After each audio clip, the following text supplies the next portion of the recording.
Magandang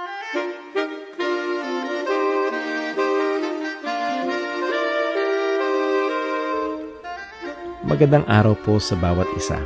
Ito po muli ang inyong lingkod, Brother Paul Lito Jose, Pastor po dito sa Jesus Christ Baptist Church, Santa Maria, Bulacan. And welcome po sa ating Time in the Word. Ito po ay panahon na kung saan tayo nag-aaral ng salita ng Diyos sa patuloy na ikalalago ng mga mananampalataya, sa ikaliligtas ng mga kaluluwa, at lahat ng ito ay sa ikakaluwalhati ng pangalan ng ating Panginoon. Salamat po at kasama po namin kayo ngayon at nawa patuloy tayong matuto, lumalim sa pagkakilala, pagmamahal, paglilingkod at pananampalataya sa ating Panginoon at tagapagligtas.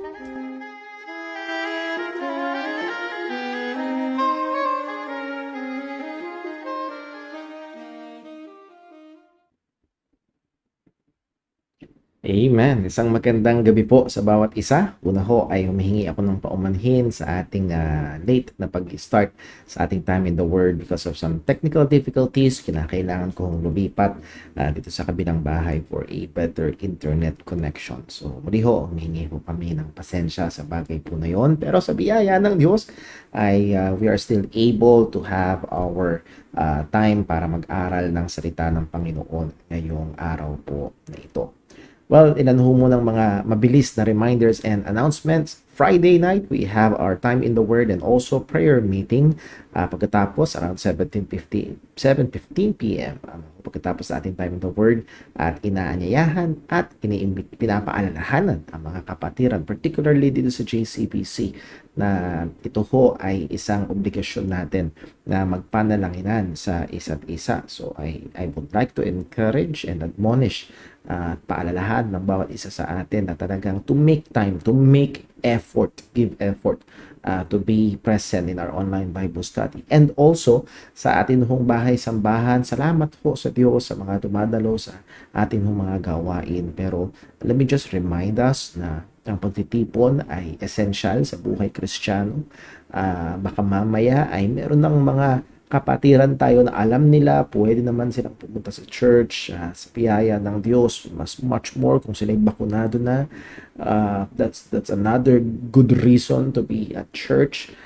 Nevertheless, kung pwede naman at okay naman, pero pinipili na hindi, gusto ko lang kung paalalahanan tayo na kalooban ng Diyos at isang magandang bagay na tayo ho ay magkasama-sama sa pagtitipon, sa pagsamba sa atin hong Panginoon. So with those reminders ay nais ko lang ho na paalala sa atin ng mga bagay yun. Oh, by the way, I would like to greet ang akin hong sister-in-law, si Ate Hope Hermia, na bukas ay magdiriwang ng kanyang kaarawan, and we like to recognize the grace of God sa kanya. Alam natin na earlier this year ay siya nagkaroon ng brain operation because of aneurysm.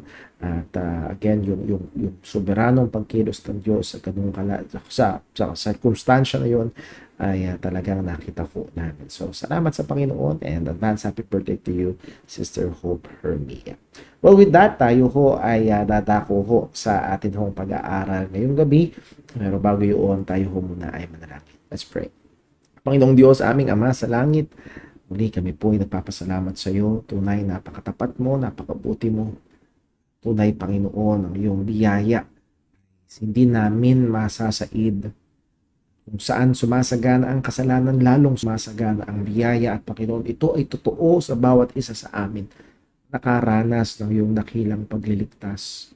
Salamat, Panginoon, at nawa sa amin hong patuloy na pag-aaral patungkol sa dakilang kaligtasan. Tulungan mo kami na maunawaan ito at hindi lang ito para meron kaming maipagmalaki o maisagot sa iba, kundi una sa lahat upang kami ay lumalim sa pananampalataya, upang kami ay lumago sa appreciation at ang aming pagsamba, pagmamahal at paglilingkod sa iyo ay lumago at lumalim din naman.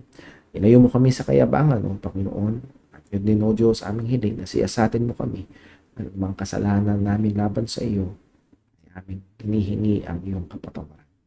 Luwalhati ka po sa aming pag-aaral ngayon. Gabayan po ako bilang tagapagturo at bawat isang tagapakinig. Nawa ito'y patuloy na maging instrumento mo sa ikalalago at kababanal ng iyong mga mananampalataya. Lahat ng ito ay dalangin namin sa ngalan ng aming Panginoong Hesukristo. Amen. So let's jump right in sa atin hong pinaka-lesson ho ngayong gabi.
Sound check.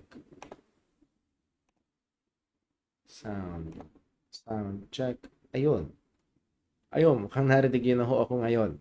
Tama ho ba? Narinig na? Ayan. So, tayo ho ay dumako sa ating pasensya na ho. Meron yata ako napindot na hindi ko dapat pinindot. Tayo ho ay magpatuloy sa ating pag-aaral. As I've said, ito ho yung part 9 ng pag-aaral natin sa Doctrine of Election at naging madahan ang ating pag-aaral pero I hope maliwanag at sinadya natin ito sapagkat napakadaming tanong at hindi sikat ang pananampalatayang ito. Actually, sad to say, merong mga Kristiyano, merong mga kapwa Baptist ho natin na tinuturing ang mga Kristiyano na iniwala dito na hindi Kristiyano. That's how grievous itong kalagayan na ito. That's why ayaw ho natin basta ibagsak lang, hindi talagang talakayin ng maayos, ng marahan, ng malinaw. So again, I would like to encourage kung meron ng mga katanungan ay please ay pwede niyong isend huyaan at tatalakayin po natin. And speaking of mga katanungan, well, ang atin hong pag-aaral ngayon is answering objections to the doctrine of God's sovereign election or unconditional election pagdating sa kaligtasan. So dumako ho tayo sa ating mabilis na pagre-review. Again, ang basihan ng lahat ng patungkol sa ating kaligtasan is our union with the Lord Jesus Christ. We tackled about man's total depravity. At again, yung word na total, ang kabuuan ng tao ay naapektuhan ng kasalanan. God's sovereign election. And again, ito yung eternal na gawa ng Panginoon na kung saan sa kanyang soberanong mabuting kalooban ay at hindi sa anumang bagay na nakita ng tao ng Diyos sa mga tao ay pumili siya ng mga partikular na bilang ng mga makasalanan upang tumanggap ng kanyang espesyal na biyaya at ng eternal na kaligtasan. So yun yung isang payak na definition nitong sovereign election unto salvation. And titignan natin ang salita ng Diyos. What can we learn about this election of God unto salvation in the Bible? Well, believers are often called God's elect. Natawag ng mga pinili o mga hinirang ng Panginoon. God elected before the foundation of the world. Bago pa itatagan sa libutan, pumili na siya. The basis of God's election is His own will. Ang basihan ay ang kanyang sariling kalooban. Election is based upon God's grace, and para sa akin, isa ito sa pinakamahalagang punto. Ito ay base sa biyaya ng Panginoon. And then election is not based upon man's work, which is a given dun sa unang previous point. It is God's grace, therefore not man's work. God's gracious election seems to be unfair. Isa yun sa mga inassume ni Pablo na magiging objection, parang unfair yata ito. And then God's election seems to make him to be at fault. Parang siya ang may sala. Sino makaka-reject ng pagpili niya? Anong magagawa nila? Hindi sila pinili. And again, this is another objection na in-assume ni Apostol Pablo na kung saan ang kang sagot dito ay had not the potter power over the clay, rather than retreating from the truth of the sovereignty of God, inilagay ito ni Apostol Pablo on the forefront. Sino ka na nilikha na kukwestiyonin ang kalooban ng lumikha? Ano? And then, next, election unto salvation includes both Jews and Gentiles. As I've said na nakaraan, masakit man sa tenga at sa dibdib, sinubukan kong pakinggan, or hindi ko sinubukan, pinakinggan ko ang kabuuan ng serie o ng episode nitong mga taong ayaw at dinireject itong doktrina ng election, and seemingly they went to Romans 9, 8, 9, 10, 11. Actually, may mga nilaktawan sila. At ang lagi lang dinidiin, it's about Jews, it's about the Jews, it's about the Jews. Pero malinaw sa Romans 9:24, it includes the Gentiles also, at ang pinag-uusapan is salvation. Salvation. Then, pinag-aralan natin ang patungkol sa foreknowledge. At malinaw yan sa 1 Peter 1:2, Romans 8:9, elect according to the foreknowledge of God, or whom He did foreknew, He also did predestinate. So, pinag-aralan natin ano ba itong word na foreknowledge, ano ba itong word na foreknew, at nakita natin na merong dalawang legitimate, ulitin ko, legitimate na meaning ang mga salita na ito. Number one, God by His omniscience has advanced knowledge of what will happen. So alam niya kung anong mangyayari. Therefore, kasama nito, alam niya kung sino ang sasampalataya, at base doon sa kanyang kaalaman na ito, siya ay pumili. So yun yung isang side, at ito yung pinakapopular na paniniwala ngayon, or known as the Arminian side. And then the next one is God by His free choice decided to set His undeserved divine love and favor. Again, ito yung free choice ng Panginoon na kanyang ibinigay, inilagay yung kanyang pagmamahal, and that is a saving love and favor, yung pabor ng Panginoon. At nakita natin this both are legitimate understanding ng word na know, knew, foreknown, foreknowledge, sang-ayon sa salita ko ng Panginoon. Now, with these two definitions, again, there are questions that we need to ask. Ano ang nag-exalt o nagtataas ng biyaya ng Panginoon? Again, for me, it is number 2. Ano ang view na seemingly nagpo-provoke ng idea o feeling ng parang unfair yata? Well, it is again number 2. Which view seems to cause the idea that God is at fault? Again, seems to be God is at fault. Again, it is number 2. Which view fits the election being taught by Paul? Not number 1, but not the first definition, but the second definition. So again, para sa akin, it is overwhelmingly landslide na round 1 pa lang knockout na ang tamang pagkaunawa sa foreknowledge is not forethought or foresight o alam ng Diyos yung, yes, alam ng Diyos yung inaharap, pero hindi yun ang pinupunto. Kung hindi ang Diyos ay inilaan na nung una pa man din ang kanyang pabor at pagmamahal, at kanyang pinili ang mga ito para sa kaligtasan, partikular na individual na kanyang ililigtas. And then lastly, pinag-aralan natin, ang election is unto salvation. Election is not salvation. Election is unto salvation. Sapagkat may mga nagpaparatang sa mga naniniwala sa election ay bago manampalataya, ligtas na daw. Again, that is not true. Anong punto? God's elect or God's elect needs to hear and believe the gospel to be saved. Maging ang mga pinili ng Diyos ay kailangang marinig ang ebanghelyo upang sila ay maligtas. That's the very reason why Paul endured in the ministry. 2 Timothy 2:10. Therefore, I endure all things for the elect's sake, that they may also obtain the salvation which is in Christ Jesus with eternal glory. At again, meron pang ang theologian na nag-point out yan, He did not endure for all men's sake, but He endured for the elect's sake.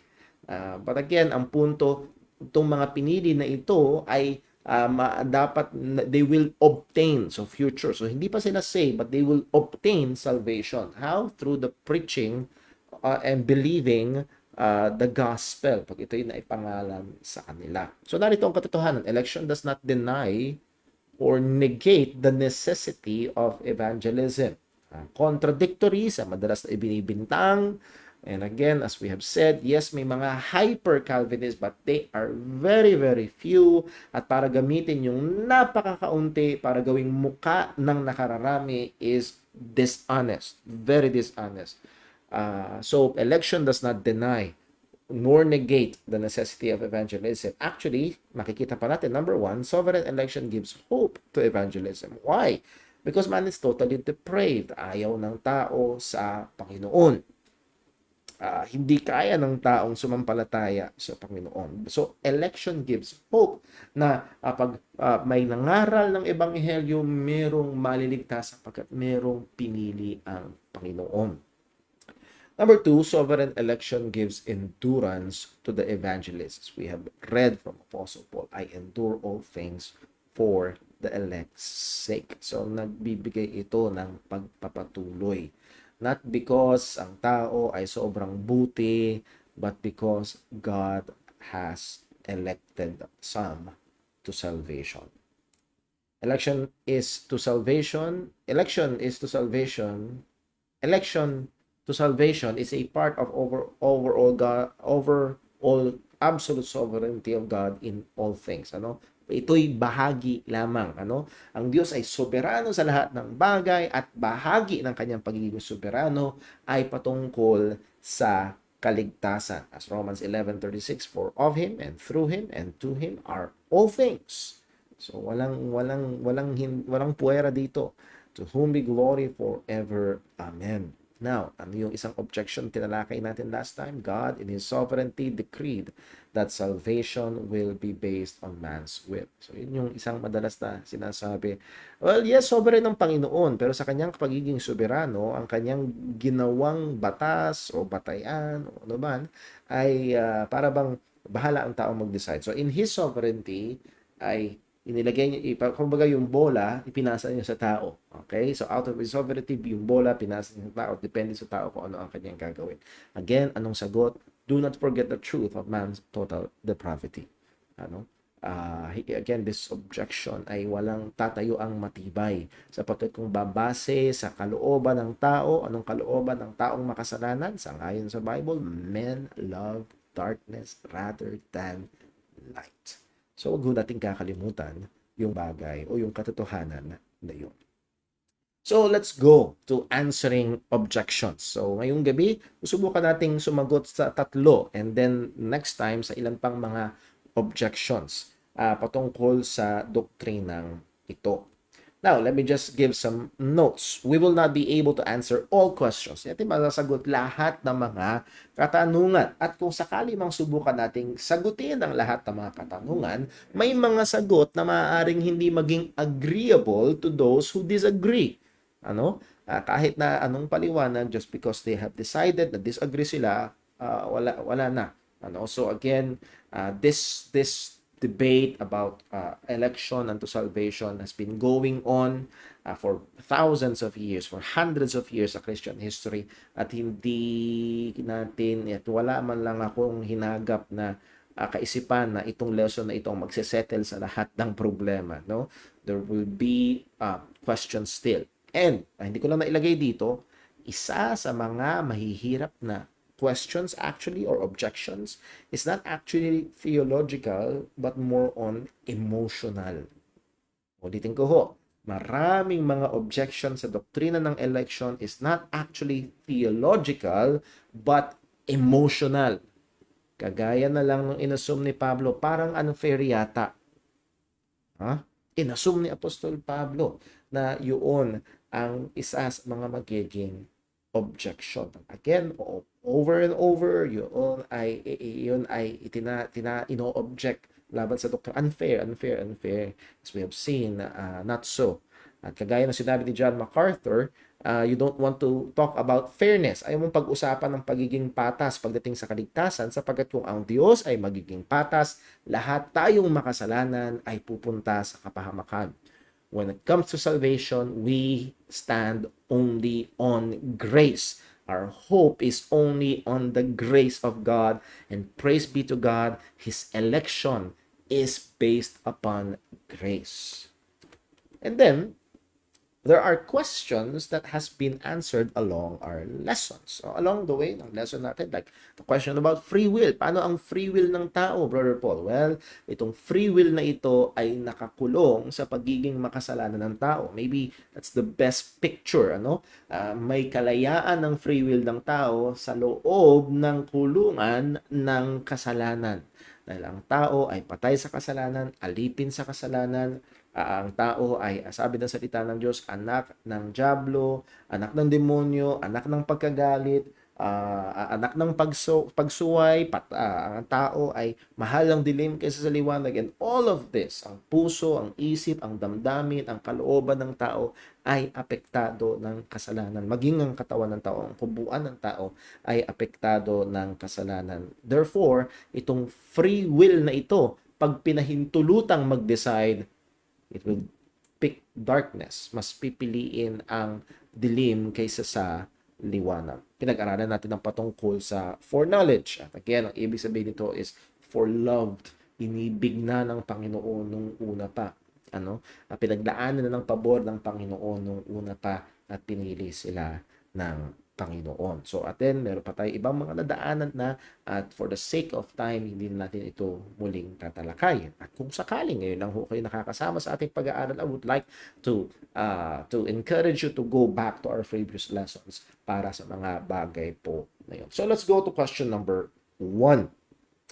Why did not God elect all to be saved? At actually, ang tanong ho na ito ay tinanong din sa isang sikat na mangangaral na si John MacArthur, and most of the answer here ay galing sa kanya because I believe it to be right and accurate answer. Bakit hindi pinili ng Diyos ang lahat na maligtas? At kung sakali mang pinili ng Diyos na ang lahat ay maligtas, ang kababagsakan natin ay universalism, which teaches na ang lahat ay maliligtas on the final day. At merong mga hyper dyan na even the devil himself ay maniligtas on the final day. Pero bakit nga ba? Ba't hindi pinili ng Diyos ang lahat na maligtas? Ang sagot ho diyan ay ito. The short answer is, we do not know. Again, just being honest, hindi natin alam, hindi sinabi ng Bible, hindi sinabi ng Panginoon kung bakit pumili lang siya ng iilan, kung bakit hindi niya pinili ang karamihan, hindi sinabi ng Panginoon, pero meron tayong ilang mga bagay na magandang ikonsidera at dapat pag-isipan patungkol sa question na ito. And again, itong question na ito is more nagtitrigger, may malaking bahagi dito ang emosyon. Sana pinili na lang ng Diyos ang lahat. Kaya naman niya. No doubt, kaya ng Panginoon. Iligtas lahat. Pero hindi yun ang kanyang ginawa. Now, ano yung mga bagay na dapat nating hindi kalimutan? Number 1, God is just and holy. Ibig sabihin, siya ay matuwid, siya ay banal. Therefore, lahat ng gagawin niya ay matuwid at banal. As we have studied, ang hindi niya pagpili o paglampas, yung tinatawag na nilagpasan ni Lord. So, out of many, pumili lang siya ng iilan, nilagpasan niya, reprobate. Hindi ko ma-pronounce yung salita ngayon. Pasensya na po. Reprobation. Ayun, reprobation. That's the word, reprobation. Nakita natin na that is just. Hindi unjust ang Panginoon. And then, another thing, siya yung holy. At anuman itong kanyang ginawa, yung kanyang hindi pagpili sa lahat, ay hindi lumalabag sa kanyang kabanalan. Another thing, God is good. And mag-ingat ho tayo na sukatin ang kabutihan ng Diyos sa pamagitan ng ating pamantayan ng kabutihan. So itong pagpili ng Diyos na ito sa iilan ay mabuti. By the way, to look on, para tignan natin sa kabilang banda, kung sakaling merong pumatay sa iyong mahal sa buhay, at yung kriminal na gumawa nun ay hinatulan ng hukom, is that good? Is that good? Most definitely, yes. Dahil ang may kasalanan, kailangang parusahan, and that is good. At yung mga hindi pinili ng Diyos, tatanggapin nila ang marapat na parusa dahil sa kanilang mga kasalanan. Take note, hindi dahil hindi sila pinili. Kaya sila paparusahan ay dahil sila ay nagrebelde at nagkasala laban sa Panginoon. So God is good. God is loving. At ahayag yan sa krus at maliwanag yan. God is sovereign. Mayroon siyang kalayaang gawin anuman ang kanyang kalooban. And then, isa sa mga mahalaga ay God works all things for His glory. Sa Romans chapter 9, kung naalala niyo yung ating pinag-aralan, paano kung gustong i-display ni Lord yung galit niya, yung hustisya niya, at gusto rin namang i-display ni Lord yung awa niya? Ano magagawa natin? At lahat ng ito ay uuwi sa kaluwalhatian ng Diyos. As Romans chapter 11 verse 36, to whom be glory forever. Amen. For of Him and through Him and to Him are all things. To whom be glory forever. Amen. So, hindi niya pinili ang lahat. Masasabi natin, because of the character of God, it will be the most glorifying thing para sa Kanya. Kaya mag-ingat tayo. Sapagkat ang sabi ng salita ng Diyos, for as the heavens are higher than the earth, so are my ways higher than your ways, and my thoughts than your thoughts. There is that danger na isipin, kung ako ang Diyos, iniligtas ko ng lahat. Well, hindi tayo ang Diyos, at mag-ingat tayong sukatin ng Panginoon sa pamantayan ng ating mga kaparaanan, damdamin, at kaisipan. Question number 2. Doctrine of election, or the doctrine of election, makes God a respecter of persons. Now, this is a legitimate objection. At actually, narinig ko to mula doon sa grupo ng mga taong ayaw maniwala. Yung video na akin ng tiniis na panoorin. Pero isa ito sa binabato nila, well, that will make God a respecter of persons. Sa Acts chapter 10 verse 34, ang sabi, then Peter opened his mouth. This is Peter preaching to the household of Cornelius. Of a truth, I perceive that God is no respecter of persons. So, ito yung sinasabi. Ito yung madalas na kino-quote. Note, it is strange that those who bring up this objection does not do so in other instances that God makes or made a selection. Bakit dun sa ibang mga instances na ang Diyos ay gumawa ng pagpili, hindi sila nag-o-object nito? Halimbawa, pinili ang Israel, pinili si Abraham mula sa ibang mga pagano, pinili ang Israel mula sa anumang ibang mga nasyon. Well, kala ko ba God is no respecter of person? Ba't pinili niya ang Israel lang? Or, nung pumili si Jesus, if you remember, out of so many disciples, pumili siya ng 12. Okay? Respecter of person si Jesus. Hindi niyo ba nakita, ikakaila siya ng isa? Hindi niyo ba nakita, pagtatraidoran siya ng isa? Again, bakit sa ibang mga pagpili ng Panginoon, it's okay. Pero pagdating sa salvation, God is no respecter of person. But again, how should we understand? How should we deal with this objection? Tingnan po natin. Sa 1 Corinthians chapter 1, verse 26. For ye see your calling, brethren, how that not many wise men after the flesh, not many mighty, not many noble are called. So, may mga partikular na tinawag ang Panginoon at hindi marami yung mga wise men sa mundo, hindi marami yung mga mighty men, hindi marami yung mga noble men sa mundo ang tinawag ng Panginoon. And yung word na called na ito is tantamount to the word na saved, tantamount sa word na pinili. Ano? Kasama yan. Then sa verse 27, ano sabi? But God hath chosen the foolish things of the world to confound the wise, and God hath chosen the weak things of the world to confound the things which are mighty, and base things, and we can add there, and God has chosen the base things of the world, and the things which are despised hath God chosen, yea, and the things which are not hath God chosen, to bring to naught the things that are. Well, is God a respecter of persons here? Strange sapagkat pag binabasa ito, hindi nila sinasabi, hindi nila nag-o-object pagdating dito. Then sa verse number 29, that no flesh should glory in His presence. Actually, isa ito sa mga maaaring sabihin, well, kaya kasi yun ang mga pinili ng Panginoon para hiyain yung mga kayabangan ng tao. Ayan, meron siyang reason. So, hindi siya respecter of person, pero dahil meron siyang reason, meron siyang goal, kaya yun ang kanyang ginawang pagpili. Well, tingnan natin sa Ephesians chapter 1 verse 4. According as He had chosen us in Him before the foundation of the world, that we should be holy and without blame before Him in love, having predestinated us unto the adoption of children by Jesus Christ to Himself, according to the good pleasure of His will. At sasabihin nila, God is respecter of person pagdating sa election and to salvation.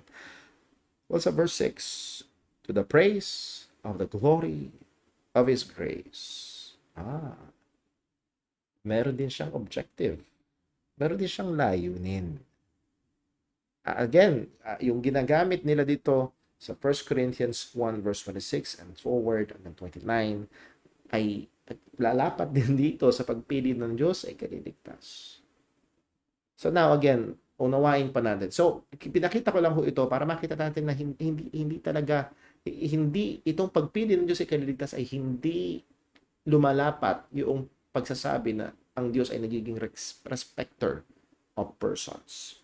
Tingnan natin, itong word na respecter of persons ay one long Greek word, prosopoleptes, yun ang tamang pronunciation, prosopoleptes, na ang ibig sabihin ho niyan, sangayon sa Strong's Concordance, is an acceptor of a face. Madalas, first impressions last, sabi nga, ano yung unang mong nakikita, at madalas unang nakikita yung panlabas. So, yung particular na pagtingin sa mukha ng tao, or a much broader one is one exhibiting partiality. Magiging partial. May preference. Ano ibig sabihin ng partiality? Unfair bias in favor of one thing or person compared with another. So, merong bias. Pumapabor ng higit kaysa iba o kaysa sa isa. Now, note, when we, that is tayo mga tao, show partiality, there is a reason found in the preferred over the others. Halimbawa, may dalawang kotse, isang itim at isang, let's say, pink. Pipili ka. At yung pagpili na yon ay titignan mo yung dalawang kotse at i-consider mo, mas gusto ko yung kulay nito. Whatever is the color that you preferred, nakita mo yung hinahanap mo doon at dahil yung katangian na yon ay nandoon, kaya mo pinili yun. So, merong rason na masusumpungan doon sa pinili. Nakuha niyo yung punto? Halimbawa sa mga magulang, kung mayroon silang, I hope, sa biyaya ng Panginoon, isa sa prayer namin ay huwag kaming maging partial or bias pagdating sa magiging anak namin. Pero minsan merong mas masunurin kay nanay, mas malambing kay nanay, at yun yung medyo mas favorite ni nanay. And again, merong rason doon, or maaaring dahil panganay, o dahil lalaki, or whatever. May ibig sabihin, ang punto lang ito, pag tayo ay nagpapakita at yung understanding at pag-exercise natin ng preference or bias or partiality or pagiging respecter or person ay dahil merong rason doon sa tao or bagay. Merong rason. Now, ang punto ito, when God made His choice, nung ang Diyos ang pumili, it is not a show of being a respecter of person. Why? Kasi ang sabi sa Romans 9 verse 11, for the children being not yet born, neither having done any good or evil, that the purpose of God according to election might stand, not of works, but of Him that calleth. At ang ini-stress dyan ay hindi base kung sino sila o kung ano ang ginawa nila. Actually, wala pa silang ginagawa at hindi yun ang basihan ng Panginoon. At ang basihan ng Diyos ay ang sabi, according to the purpose of God, sang-ayon sa kanyang plano. At hindi ito sang-ayon kung anong nakita niya dito sa mga dito si Jacob at si Esau. So Romans 9 verse 15, for he saith unto Moses, I will have mercy on whom I will have mercy, and I will have compassion on whom I will have compassion.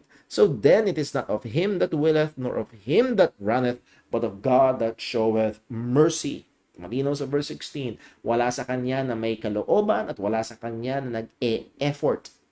Ang pagpili ng Diyos ay lahat base sa kanyang sariling kalooban, sa kanyang plano, sa kanyang minagaling, at wala doon sa kanyang pinili. So actually, hindi natin ito maitutulad sa kaparaanan kung paano tayo ay nagiging respecter of persons.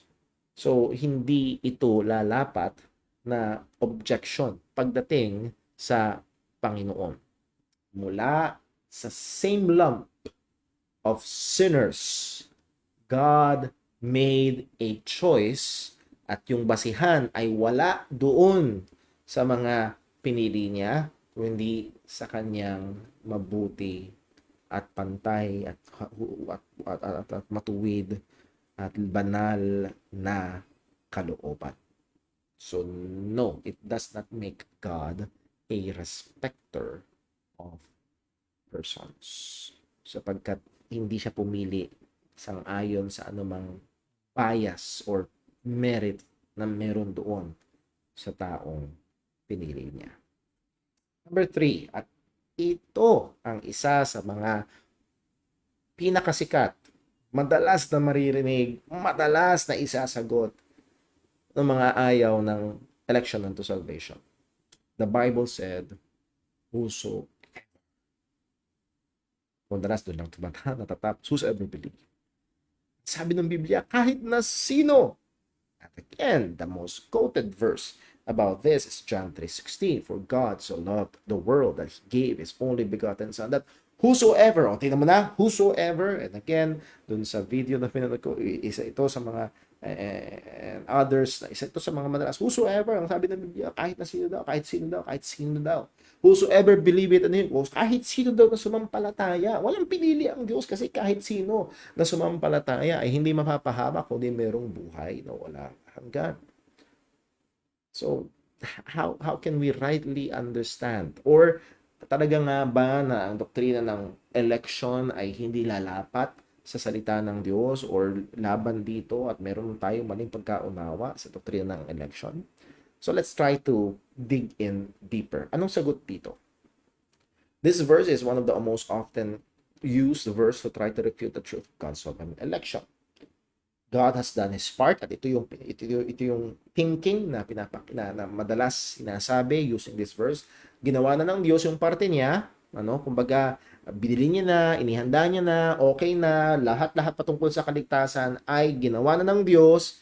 At ngayon, iniiwan niya sa tao kung sino ang tatanggap ng regalong ito sa pamamagitan ng pananampalataya. Okay, so it's all up to man's choice, whosoever. Yun yung madalas na message. Well, anong sagot? Study the verse well. Pag-aralang mabuti ang talata.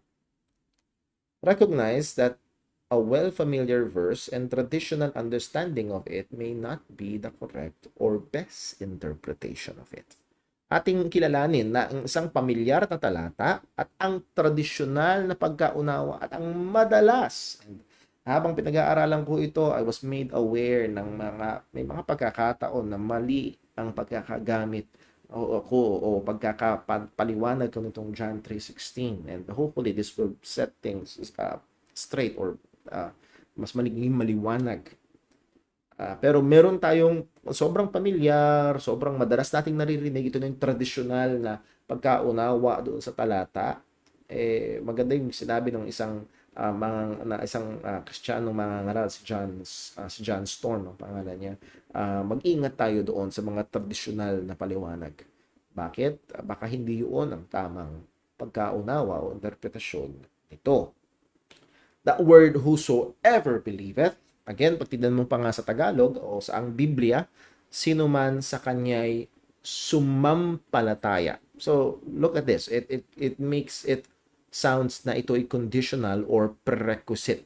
Seemingly, ito ay nagsasabi. And again, I'm not saying na hindi prerequisite ang faith sa salvation. I'm not saying that. What we are asking is, ito ba ang sinasabi ng John 3:16?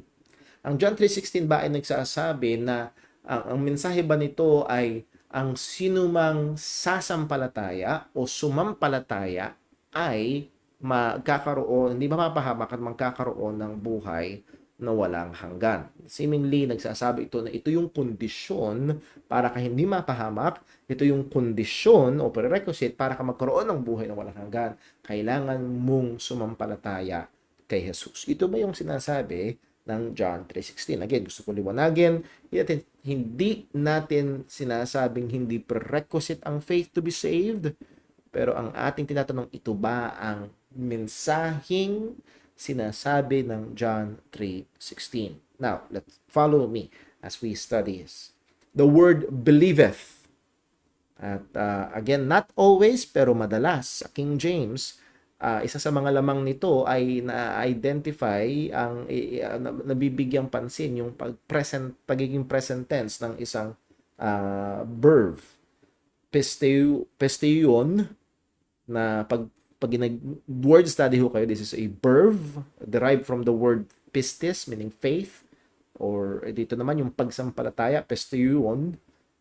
This is a verb, at ang tense nito ay present, at ang action nito is active, and it is a participle, which is sa English, ang pinakamagandang katumbas nito sa modern English is believing. Believing. Ibig sabihin, ang mas tamang translation nito sa Tagalog ay sumasampalataya. Hindi sumampalataya o hindi sumasampalataya. Presently, sumasampalataya. So kung ating babasahin ulit ito sa Tagalog, sapagkat gayon na lamang ang pag-ibig o pagsinta ng Diyos sa sanlibutan na ibinigay niya ang kanyang bugtong na anak upang ang sinumang sumasampalataya, ng ibig sabihin ay lahat ng sumasampalataya, all who are believing. Lahat ng sumasampalataya. Sino man siya man ay Hudyo, siya man ay Griego, siya man ay Pilipino, siya man ay Chino, siya man ay Amerikano, sino man siya, whosoever who is believing, sino man na sumasampalataya, ay hindi mapapahamak, kundi merong buhay na walang hanggan. Bakit? Because God, in His love, gave His only begotten Son. So it is not actually stating a prerequisite.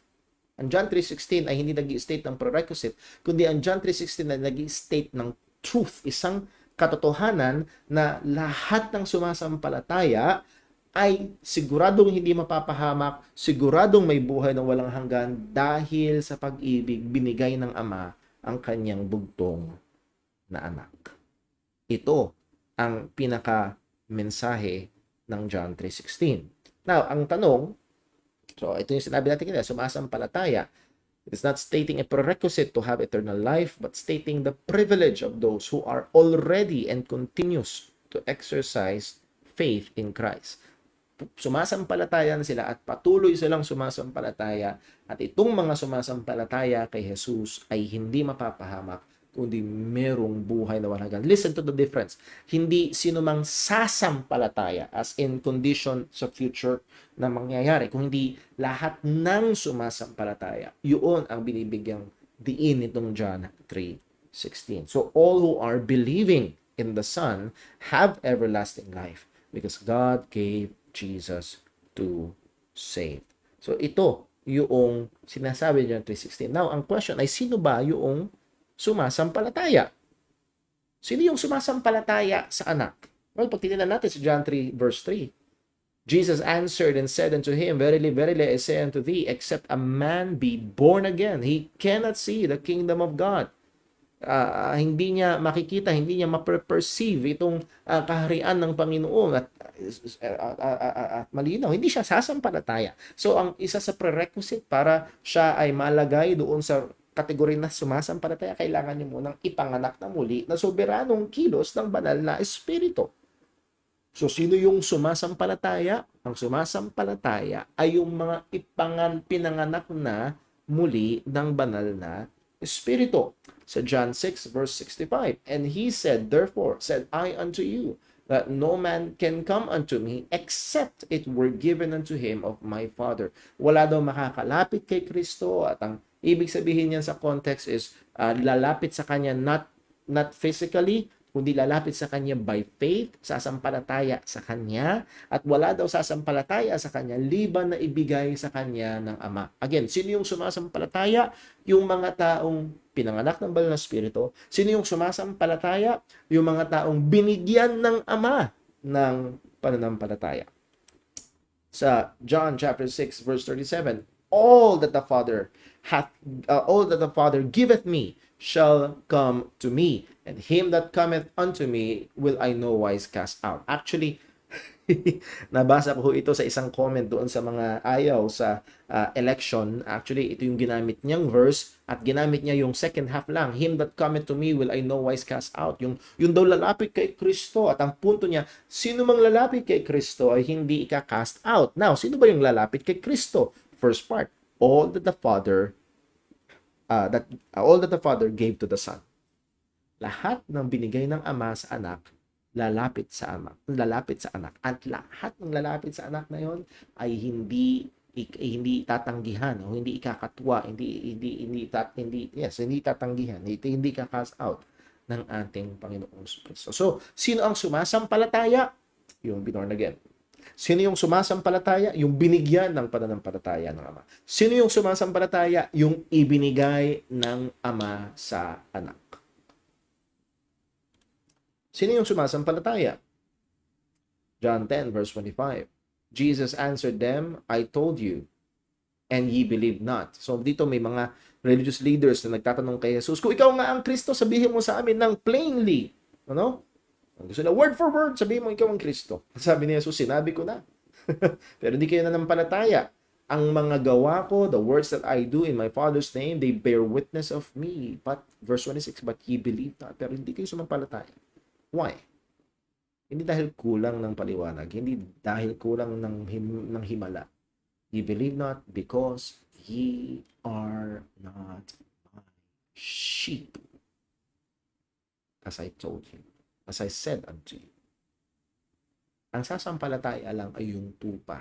At actually, dito nayayanig yung kaisipan ng marami na bago pa lang sa pag-explore sa idea ng election, sapagkat ako'y lumaki sa kaisipan na ang kambing pag sumampalataya nagiging tupa. Parang ang anak ng diablo pag sumampalataya nagiging anak ng Diyos. Pag ang kambing sumampalataya nagiging tupa. And again, that maaring totoo yun doon sa anak ng diablo, pero sumampalataya naging anak ng Diyos.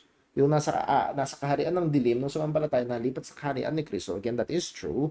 Pero yung namang analogy na yung kambing kapag sumampalataya nagiging tupa, that is not true. That is not biblical. Actually, ang meron sa Bible ay mga nawawalang tupa na kailangang hanapin. At yung mga tupang nawawala na yon, sabi ni Jesus, kapag narinig nila ang boses ng pastol, my sheep know my voice, and I know them, and they follow me, and I give unto them eternal life. Pero sabi niya sa mga ito, ye believe not, because ye are not my sheep. So, balita rin natin, sino yung sumasampalataya? Yung mga tupa ni Kristo na ibinigay ng Ama kay Kristo, na binigyan ng Ama ng pananampalataya, na pinanganak na muli ng banal na Espiritu. So sa John 3:16, walang problema pagdating sa whosoever believeth. Kailangan lang itama, hindi sinumang sasampalataya. Kundi ang tamang pagkaunawa sa John 3:16 ay sinumang sumasampalataya. Anong uri ka man ng tao, kung ikaw ay totoong sumasampalataya, hindi ka mapapahamak, kundi meron kang buhay na walang hanggan sapagkat ibinigay ng Ama ang Anak para sa kaligtasan. And again, if you ask the Bible the question, sino ang sumasampalataya? Ito ay ang mga pinili ng Panginoon. So again, wala tayong problema pagdating sa John 3:16. Kailangan lang itama pagkaunawa sa talatang ito. I hope na tayo ay again, hindi natin masasagot lahat ng mga katanungan, pero sana ito'y nakapagbigay kahit paano ng liwanag, ng mga bagay na pag-iisipan. At kung naririto ka at nag-i-struggle ka pa sa doktrina na ito ng election, I'm not, hindi ko pinapayong lulukin mo agad ang buong buo. No, it will not be healthy. Mabubulunan ka. Kung hindi, pag-aralan mo ng maayos, consider mo ang mga bagay-bagay. And I hope hindi ito dahil yun ang sabi ni Brother Paul, hindi ito dahil yun yung stand ng church namin, kundi sana maging maliwanag. Ito kasi ang sinasabi ng salita ng Panginoon. Lord willing, next Friday or this coming Friday ay pag-aaralan pa natin yung ibang mga objections pagdating sa doktrina ito ng sovereign election unto salvation. Check ko lang ho, baka mamaya ay merong nag-comment sa atin o nag-message sa akin ng tanong. Okay, meron lang ilang mga nag-comment ng ilang mga bagay. So, thank you po. Classical Arminianism believes in total depravity, pero ang pangsagot nila ay prevenient grace to give way sa free will. Okay, thank you po for Jack. So that's good. So thank you po at bibigyan natin ng pansin niya, Lord willing, sa susunod po nating time in the Word. So muli ho, hingin ko ang pasensya, late tayo nagsimula, medyo late din tayo natapos, and I hope ito'y nakatulong ho sa atin para kung meron mang mga ako ho mismo, may mga unsettling na verses na paano yung verse na yun, hopefully ito ho ay nakatulong ho sa ating patuloy na paglago sa paglalim pa sa appreciation sa kaligtasan na binigay sa atin ng Panginoon. At isa ho sa na-appreciate ko talaga dito, lumalabas na it's all of God's grace. It's all of God's grace. So, purihin natin ang Panginoon. Pasalamatan natin siya sa napakadakilang kaligtasan na ginawa niya para sa atin. Let's pray. Panginoon naming Diyos, aming Ama sa langit, salamat po, O Diyos, sa biyaya mo na sa amin ay nagligtas. Panginoon, ngayon ay nakikita namin na itong biyaya mo nagligtas sa amin ay sobrang lawak, sobrang lalim, mula pa nung pasimula hanggang sa walang wakas. Biyaya mo, sa biyaya mo kami ay iyong pinili, sa biyaya mo kami ay iyong inahan, sa biyaya mo kami ay iyong tinubos, sa biyaya mo kami ay iyong pinanganak na muli, dilapit kay Kristo, binigyan ng pananampalataya. Lord, sa biyaya mo rin kami ay nagpapatuloy sa pananampalataya. Sa biyaya mo kami nakatingin sa hinaharap. At nasaan ka ay duroon din kami. Kami umaasa sa pag-asa na meron kami ng muling pagkabuhay. Lahat ng ito ay biyaya mo. Lord, nawa ito'y dumurog sa kayabangan. Nawa ito'y magpaalam ng pagmamahal. Nawa ito'y magtumulak sa amin sa paglilingkod. Sa napakalaki at sobrang biyaya mo. Nagligtas sa amin. Purihin ka, O Diyos. Salamat po sa iyong salita. Tuloy kang po na maluwalhati sa aming mga buhay. Ito aming dalangin sa ngalan ng aming Panginoong Jesucristo. God bless po. At muli, ingat tayong lahat. At patuloy tayo na lumalim sa pagkakilala, sa pagkaunawa, sa pagmamahal, ng patataya sa ating Panginoon at tagapagligtas. Ingat po tayo.